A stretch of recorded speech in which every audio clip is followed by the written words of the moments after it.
We're excited to be in the Division II national tournament again. 7 consecutive years for the program now, and 2 for 2 in my time here as the head coach. We talked a lot with our guys about not having any sense of disappointment regardless of the seeding.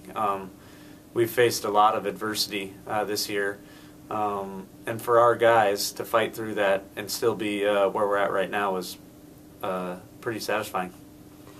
You'll play the host and top seed Central Washington in Ellensburg in the first round, 8 o'clock on Friday. What are your thoughts on that matchup? You know what? They're really good, and they present some problems for us. Hopefully we've learned from the first 2 times we've played them this year.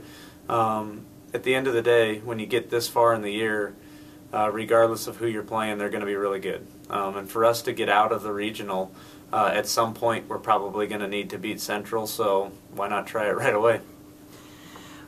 Your thoughts on a first-round meeting. Do you prefer to play someone you're familiar with, or would you have rather drawn someone you hadn't played yet this year? Well, I don't think anybody would like to play somebody they're that familiar with right away in the first round, but it is what it is.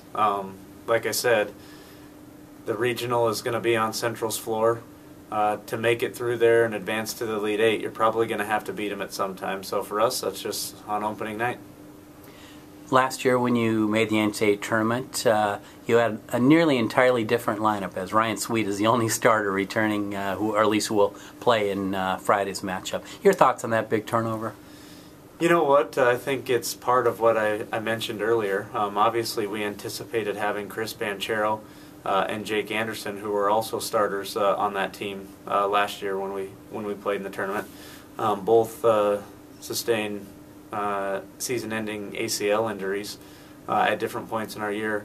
I'm excited for the young guys on our team.